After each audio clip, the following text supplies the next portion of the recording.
السلام عليكم ورحمة الله وبركاته. ازيكم يا حبايبي؟ عاملين ايه؟ يا رب تكونوا بخير. ايه رأيكم في الطبق القمر ده؟ طبق عسول، يعني الواحد عايز ياخد جنبه صورة كده للذكرى. عملنا النهاردة كشري مصري. كشري مصري من غير مواعين، كشري مصري مفلفل. جنبه كبدة اسكندراني.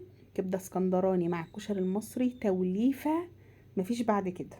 هتجربوه وهتعرفوا ان هو يعني حاجة كده ولا في الأحلام. الصلصة بتاعة الكشري ومية الدقة اللي ليهم أسرار كده وحاجات وخطوات لازم تتعمل عشان تطلع زي كشري المحلات. قبل ما هبتدي، أنا اسمي منى غيث ودي قناتي. لو أول مرة تشوفيني ما تنسيش تشتركي في القناة، ولو الوصفة عجبتكم ما تنسوش اللايك. نبتدي ونقول بسم الله ونصلي على الرسول. أنا جبت 3 بصلات كبار وقطعتهم جوانح، بتفرفطيهم زي ما أنا بعمل كده، وهننزل عليهم بمعلقة من النشا وربع معلقة من الملح. خلاص كده البصل بتاعي تمام. نيجي بقى لبقية المكونات. انا هقولك المقدار بتاع كل مكون من مكون الكشري المصري عشان ما فيش حاجة تزيد ولا حاجة تنقص، لان طبعا كله في حلة واحدة. الحمص بتاعي مج من الحمص، هتنقعيه في شوية مية مغلية لمدة ساعتين تقريبا. لو هتعمليه على بيات تنقعيه في مية عادية من الحنفية. تمام. معاكي مكرونة اللي هي الصغيرة دي، خواتم، الهلالية، المرمرية، زي ما تحبي. انا كان عندي النهاردة الخواتم، خدت منها مج. تمام، حلو قوي كده. بالنسبة للمكرونة الاسباجيتي، المكرونة الاسباجيتي خدت تقريبا كده ربع كيس من اللي هو النص كيلو. تمام. وكسرتهم على 3 اجزاء وحطيتهم في طبق زي ما انتوا شايفين. العدس بتاعي برضو منقوع في مية مغلية، عشان انا مش هنزل بالعدس وهو ني، لازم يتنقع في مية مغلية لمدة ساعة تقريبا، او لو مش منقوع نديله غلوة على النار لمدة 7 دقايق وبعد كده تصفيه. وكده العدس بتاعنا جاهز وزي الفل. الرز بتاعنا المصري القمر ده، مج من الرز مغسول ومتصفي، هو جاهز قدامكم كده زي ما انا عامله. ومج من الشعرية الشعر بتاعتنا العادية خالص. تمام. انا كده قلت لكم كل الكميات عشان تبقى كل حاجه متولفه على بعضها. بالنسبه للحله اللي انا هشتغل فيها، زي ما انتوا شايفين كده هي حله واحده اللي انا هشتغل فيها. هعمل فيها كمان البصل. انا نزلت كده بحبه زيت لان طبعا البصل بتاعنا بيحتاج زيت غزير شويه. تمام. نزلت بقى بالبصل بتاعي بعد ما الزيت قدح شويه على النار. هبتدي بقى اقلب فيه كده واتابعه. تمام. هنعمل جنبه الحمص بتاعنا. هولع عليه بقى، هو كده تمام الحمص. هبتدي اولع عليه عشان يكمل سوا على النار، ومش هضيف له اي حاجه ولا ملح ولا اي حاجه دلوقتي. تابعوني وانا هقول لكم هنضيف له ايه في الاخر. تمام. انا يعني سرعت الفيديو شويه عشان ما اطولش عليكم. والبصل طبعا ما تسيبوهوش، اوعي تسي عليه، لازم تفضلي تقلبي فيه كده اللي بره جوه، وعشان كله يبقى لون واحد. هو كده لونه معايا قمر. تمام. ببتدي اصفي على مناديل المطبخ او على مصفى او على رغيف عيش من البلدي. تمام. المتوفر عندك اعملي بيه.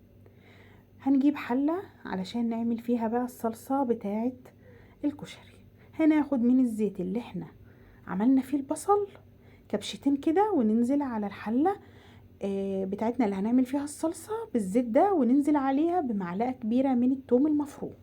التوم يبقى مفروم كويس يا جماعة. طبعا انتي عارفة ان انا بفرز الصلصة فمش بحط عليها اضافات. خلاص. فانا طبعا الكشري بيحب الحاجة الحارة، فروحت جايبة قرن شطة كده وقطعته قطع صغيرة ونزلت بيه على التوم وهو بيتشوح كده على النار. خلاص، علشان الصلصة بتاعتي تبقى فيها حرارة كده ويبقى طعمها لذيذ. تمام. نزلت بقى، هو انا مش بقلي الشطة ولا حاجة، بس هتاخد تشويحة معاها كده. وانا مجهزة كيسين صلصة من اللي انا بفرزهم وبنزل بيهم على التوم بتاعي. خلاص، هو كده اللون الذهبي جميل جدا. بنزل بقى بيهم وبسيبهم كده على نار اقل من العالية بشوية. تمام، يعني لا تبقى واطيه قوي، وسط كده.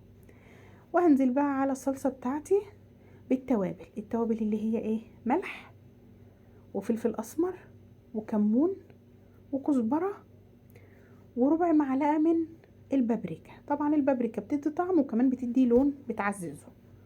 تمام. انتي بعد ما بتضيفي كل الاضافات دي، انتي بقى لما بتغلي بتدوقيها، لو حسيتي ناقصها كمون، ناقصها فلفل اسمر، بتزودي زي ما انتي حابه. ومعايا طبعا معلقه من السكر، دي اخر حاجه اللي انا حطيتها، دي معلقه السكر عشان ايه؟ الحموضه بتاعه الطماطم. تمام. بغطي عليها بقى وبسيبها. الحله بقى اللي كان مكانها الزيت بتاع البصل برضو، انتوا ما تستكتروش الزيت يا جماعه، لان طبعا انا لسه هشوح فيه كل حاجه. انا يا دوب الشعريه بتاعتي خدت لون كده، ونزلت بالرز بتاعي المغسول. احنا متفقين ان هو مج من الشعريه، وعليه كوبايه من الرز كده كبيره، وعليه العدس بتاعي برضو تقريبا كده مج من الكبار. وبنزل بيه على الحاجات دي كلها. كل ما احط حاجه لازم اديها تشويحه مع الزيت عشان كل حاجه تفلفل معايا. تمام. هتكوني مجهزه جنبك ميه مغليه، لازم الميه تكون مغليه يا جماعه. وتنزلي بيها بقى على ايه؟ على الحله بتاعتك. انا الكاتل بتاعي بينزل ميه، فمعلش اعذروني، انا مش عارفه هو بينزل ميه منين، بس هو بينزل ميه. بتديها تقليبه كده، وتشوفي بقى عيار الميه بتاعك. عيار الميه بتاعك فوق المستوى الرز والحاجه اللي انت حطيتيها ب2 سنتي تقريبا. بالنسبه للمكرونه الاسباجيتي بقى، الخطوه اللي انا هعملها لكم دي مهمه. خدي بالك فرفطيهم زي ما انا بعمل كده، عشان ما تجيش تبص تلاقي المكرونه اتكلكعت مع بعضها في مكان واحد. بالطول كده وبالعرض، وحاولي ان ايه تفرقيهم عشان لما تيجي تعمليهم تلاقيهم تمام ومفيش حاجه لزقت في بعضها. خلاص، وينشوا كده على بعض. بتضيفي بقى معلقه كده حلوه من الملح، ومعلقه من الكمون. الملح انا حطيت معلقه صغيره كده، وعليها ونص معلقه، ومعلقه صغيره من الكمون حلوه قوي، معلقه صغيره كفايه من الكمون. بتقلبي بقى، انت بتدوقي بقى. تمام. حاولي بقى وانتي بتغطسي كده المكرونه الاسباجيتي، لما بتيجي تطرى بقى، اول ما بتحطها كده بتطرى شويه، فانت تغطسيها كده وتروحي مغطيه بقى على الحله، وتسيبها مع نفسها شويه. خلاص. اول ما تلاقي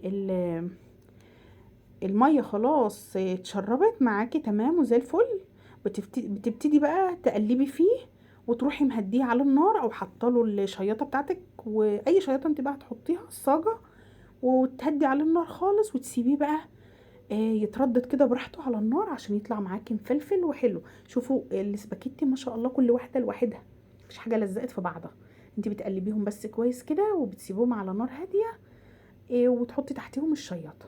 كده احنا خلاص، احنا كده خلصنا. طبعا انتوا دلوقتي ده معقول؟ ايوه احنا كده خلصنا يا جماعه.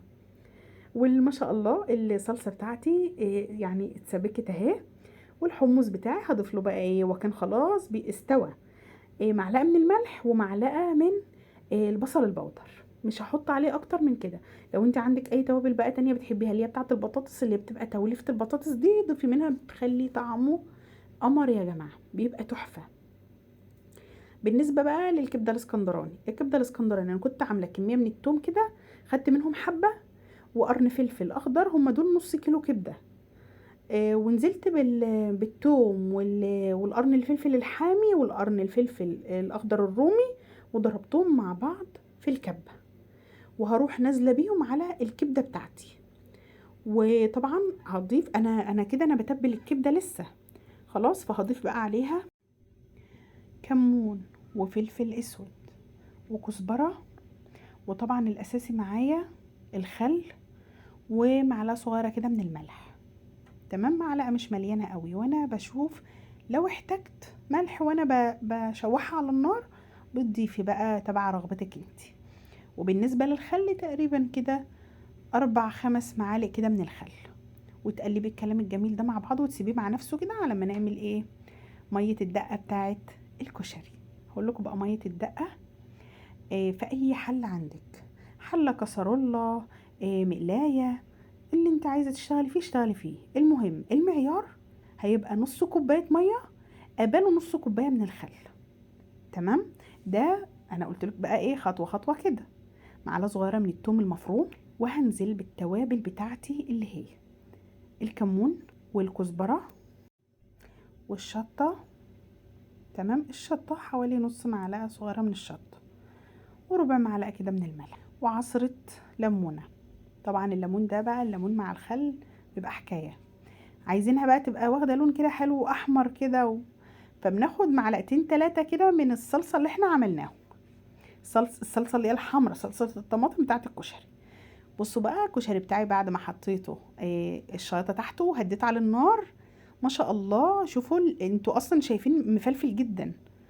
المقلايه بقى اللي انا هعمل فيها الكبده، نزلت بشويه زيت وقدحوا على النار، ورحت نازله بالكبده واحده واحده كده.